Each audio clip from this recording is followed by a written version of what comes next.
आज हम सब लोग कोशिका के बारे में बात करेंगे। कोशिका क्या है, उसकी संरचना क्या है, किस तरह से संरचना बनती है, इसके बारे में हम चर्चा करेंगे।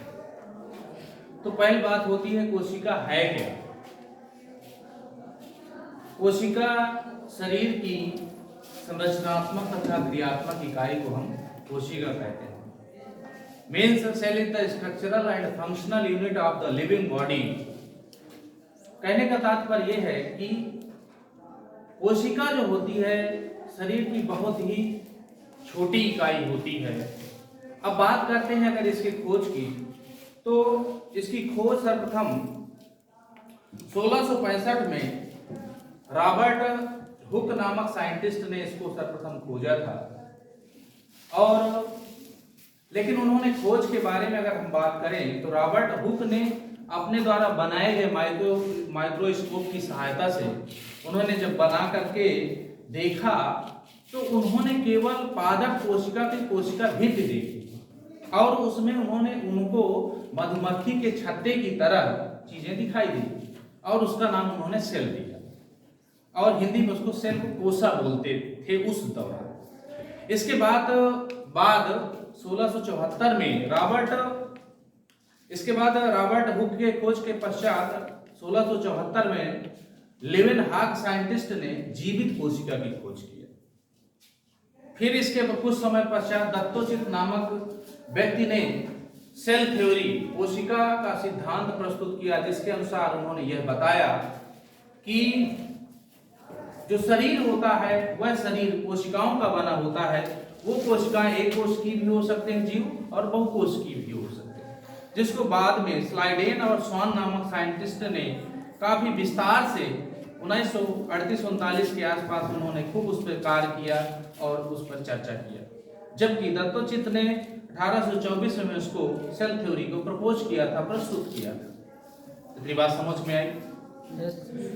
अब इसके बाद बात आती है कि सेल की अगर स्ट्रक्चर की बात करें तो सेल स्ट्रक्चर से तात्पर्य सेल की संरचना, कोशिका की संरचना की यदि हम बात करें तो संरचना जानने से पहले आपको कोशिका, जंतु कोशिका और पादप कोशिका, दो अलग अलग कोशिकाएं होती हैं। जंतु में पाई जाने वाली कोशिका को हम जंतु कोशिका कहते हैं। पादप अर्थात पौधों में, पेड़ों में पाई जाने वाली कोशिका को हम पादप कोशिका कहते हैं। क्या कहते हैं? पादप कोशिका कहते हैं। इतनी बात समझ में आई? अब क्या होता है, यहाँ पर हम जो बात करेंगे वो पादप कोशिका की करेंगे। क्या करेंगे? पादप कोशिका करेंगे। पादप कोशिका का यहाँ पर डायग्राम बना हुआ है, यहाँ पर आप लोगों को दिख रहा है। यह डायग्राम अगर हम बात करें तो सर्वप्रथम सबसे बाहर की तरफ अगर देखें तो सबसे बाहर की तरफ जो है इसमें कोशिका भित्ति दिखाई देती है, जिसको हम इंग्लिश में सेल वॉल कहते हैं। कोशिका भित्ति ये सेलुलोज की बनी हुई होती है, जो एक प्रकार का कार्बोहाइड्रेट्स होता है, पॉलीसैकेराइड्स होता है। तो कोशिका भित्ति किसकी बनी होती है? सेलुलोज। इतनी बात समझ में आई। इसके बाद इसके जस्ट अंदर हम जाते हैं तो कोशिका झिल्ली, जिसको इंग्लिश में प्लाज्मा मेम्ब्रेन या सेल मेम्ब्रेन या प्लाज्मा लेमा के नाम से जाना जाता है। यह लिपोप्रोटीन की बनी हुई होती है। किसकी बनी होती है? लिपोप्रोटीन। लिपोप्रोटीन से तात्पर्य लिपिड और प्रोटीन। लिपिड और प्रोटीन दोनों मिलकर के लिपोप्रोटीन की बनी हुई है। ज्यादातर देखने को यह मिलता है, अधिकांश जो झिल्लियां होती हैं वो अधिकांश झिल्लियां लिपोप्रोटीन की ही बनी हुई होती हैं। और ये अवकलनीय क्या कहते हैं झिल्लियां होती हैं, एक प्रकार की ऐसी झिल्लियां होती हैं कि जिनमें से कुछ विलायक के कण और कुछ हद तक विलेय के कण भी आर पार जा सकते हैं। तो ऐसी झिल्लियों को हम अवकलनीय झिल्ली के नाम से जानते हैं। इतनी बात समझ में आई? Yes sir. इसके बाद आगे और बात करें हम तो इस कोशिका झिल्ली के अंदर का जितना संपूर्ण भाग होता है, संपूर्ण भाग को हम जीव द्रव्य कहते हैं। क्या कहते हैं? जीव द्रव्य, यानी इंग्लिश में बोलते हैं प्रोटोप्लाज्म। जीव द्रव्य जो होता है वह कोशिका झिल्ली के अंदर संपूर्ण पदार्थ जो होता है, जिसमें संपूर्ण कोशिकांग आते हैं, सारे के सारे सब जीव द्रव्य के अंतर्गत आते हैं। हम जीव द्रव्य को अध्ययन की सुविधा के अनुसार दो भागों में बांटते हैं, केंद्रक और कोशिका द्रव्य। केंद्रक और कोशिका द्रव्य। कोशिका द्रव्य जो होता है, कोशिका द्रव्य की बात करें अगर, तो ये जो केंद्रक कला या केंद्रक झिल्ली होती है, केंद्रक झिल्ली से और कोशिका झिल्ली दोनों के बीच का जो पोर्शन होता है, इस संपूर्ण पदार्थ को हम कहते हैं कोशिका द्रव्य कहते हैं। इतनी बात समझ में आई? इसकी कोई प्रॉब्लम? सबके बात समझ में आ रही है? यानी कि एक बार फिर समझ लीजिए कि कोशिका झिल्ली और केंद्रक झिल्ली दोनों के बीच में जो ये पार्ट है, यहाँ से यहाँ तक पूरे में, इस संपूर्ण पार्ट को, संपूर्ण हिस्से को हम कोशिका द्रव्य या साइटोप्लाज्म के नाम से जानते हैं। इस साइटोप्लाज्म में ढेर सारे कोशिकांग और अन्य तमाम प्रकार के पदार्थ इसमें पाए जाते हैं। इतनी बात समझ में आई? इसकी कोई प्रॉब्लम? इसके बाद आते हैं हम केंद्रक की बात करें तो केंद्रक के अंदर, केंद्रक में अगर देखें तो केंद्रक के सबसे बाहर जो होते हैं केंद्रक कला होती है, केंद्रक झिल्ली होती है। ये झिल्ली बीच बीच में टूटी हुई होती है, जहां जहां पर केंद्रक छिद्र होते हैं। यहां से इस केंद्रक के छिद्र की सहायता से ही कोशिका द्रव्य और केंद्रक द्रव्य दोनों का आदान प्रदान होता रहता है। इसके बाद यहाँ पर एक गोल सी लेकिन टूटी हुई, अर्थात इसकी जो झिल्ली नहीं होती, इसमें एक गोल सी एक संरचना होती है जिसको हम केंद्रिका कहते हैं, जो कि केंद्रक के अंदर पाई जाती है। इस केंद्रक के अंदर धागेनुमा संरचनाएं पाई जाती हैं। धागेनुमा संरचनाओं को हम क्रोमैटिन धागे कहते हैं। क्या कहते हैं? क्रोमैटिन धागे। अर्थात ये क्रोमैटिन नामक एक पदार्थ के बने हुए होते हैं। क्रोमैटिन पदार्थ की यदि हम बात करें तो क्रोमैटिन पदार्थ जो होता है वह न्यूक्लिक एसिड और प्रोटीन का बना हुआ होता है। न्यूक्लिक एसिड में डीएनए और आरएनए हो सकता है, या दोनों हो सकता है, या एक हो सकते हैं। और प्रोटीन में हिस्टोन और नॉन हिस्टोन प्रोटीन, दो तरह की प्रोटीन होती है जो मिलकर क्रोमैटिन थ्रेड का निर्माण करते हैं। और यही क्रोमैटिन धागे जब बहुत ही सघन हो जाते हैं तो सघन होने के पश्चात गुणसूत्र का निर्माण करते हैं। क्या करते हैं? गुणसूत्र, अर्थात क्रोमोसोम्स का निर्माण करते हैं, क्रोमोसोम्स बनाते हैं। तो ये इनका कार्य हुआ। इसके बाद इसके अंदर जो संपूर्ण पदार्थ होते हैं, उन संपूर्ण पदार्थ को हम कहते हैं केंद्रक द्रव्य अर्थात न्यूक्लियोप्लाज्म के नाम से जाना जाता है। इतनी बात समझ में आई? अर्थात केंद्रक के अंदर जो पदार्थ उपस्थित होगा उसको हम न्यूक्लियोप्लाज्म कहेंगे। न्यूक्लियोप्लाज्म के अंतर्गत क्या क्या आ जाएगा? केंद्रिका आ जाएगी, क्रोमैटिन थ्रेड आ जाएगा, इसमें राइबोसोम्स वगैरह भी कोशिकांग होते हैं, वो और अन्य अतिरिक्त पदार्थ जो इसके अंदर भरा हुआ है उस संपूर्ण पदार्थ को हम कहेंगे कि वह न्यूक्लियोप्लाज्म है। इतनी बात समझ में आई? किसी कोई प्रॉब्लम? अब इसके बाद आता है कोशिका द्रव्य। कोशिका द्रव्य की बात करें तो कोशिका द्रव्य में ढेर सारे कोशिकांग पाए जाते हैं।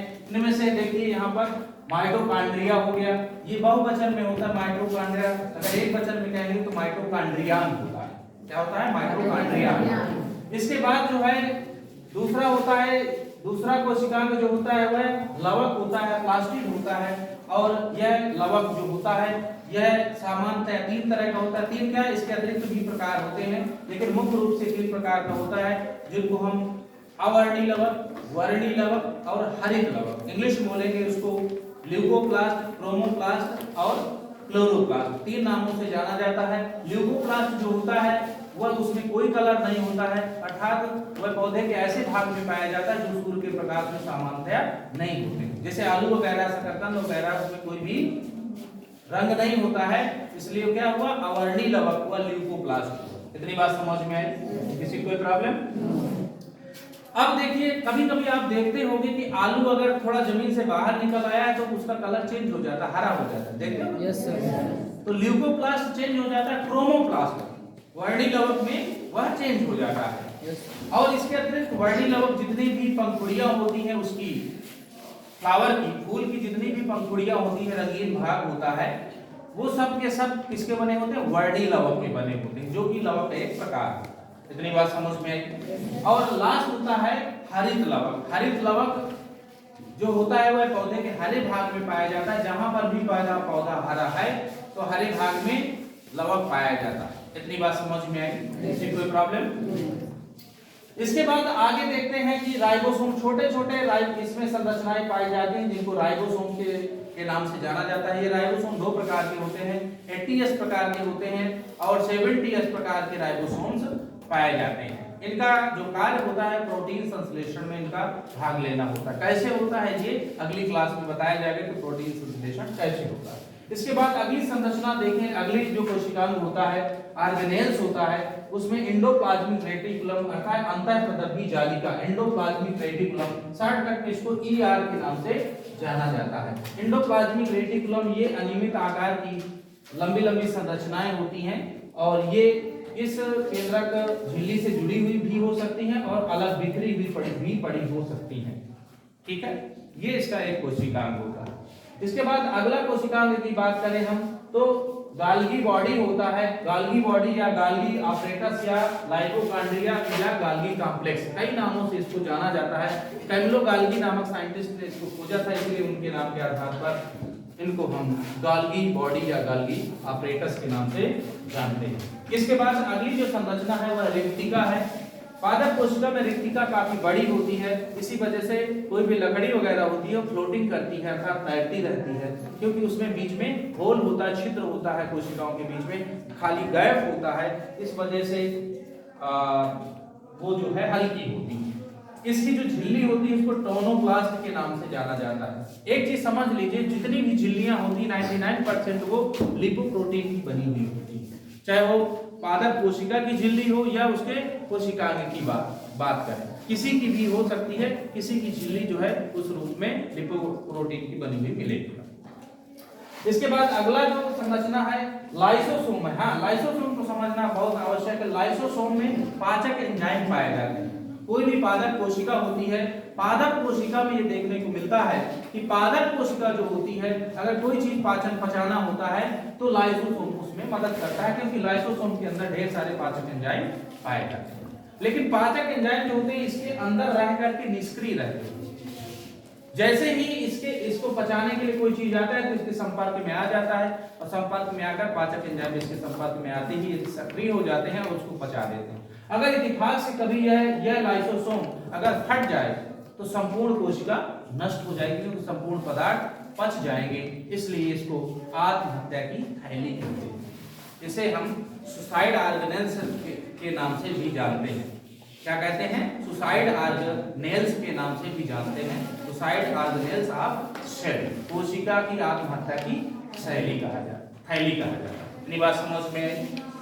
इसके अतिरिक्त एक चीज और यहाँ जाना है, यहाँ ढेर सारे राइबोसोम्स वगैरह और तमाम मैट्रिक्स प्रोटीन तमाम ढेर सारी चीजें इसमें पाई जाती हैं, जो इस प्रकार का कह सकते हैं कोलाइडल सॉल्यूशन होता है। इस प्रकार का कोलाइडिक विलयन इसके अंदर पाया जाता है। माइटोकॉन्ड्रिया की बात करें तो माइटोकॉन्ड्रिया जो होता है इसको कोशिका का पावर हाउस कहा जाता है। इसको हम विस्तार से अगले जो है वीडियो में चर्चा करेंगे, अगली क्लास में चर्चा करेंगे। तो माइटोकॉन्ड्रिया को पावर हाउस क्यों कहा जाता है? क्योंकि ये ऊर्जा का निर्माण करता है, ऊर्जा का निर्माण। अब दो चीजें यहाँ पे समझना है, ये तो हो गई पादप कोशिका।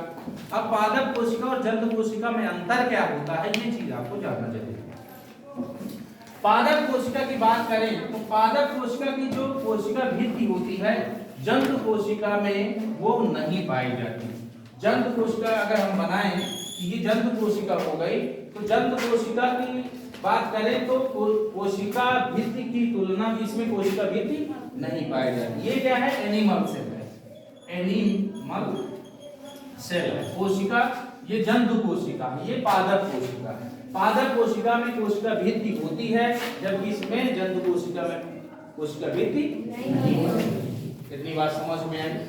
दूसरा अंतर ये है कि इसमें लवक पाए जाते हैं, खास करके हरित लवक।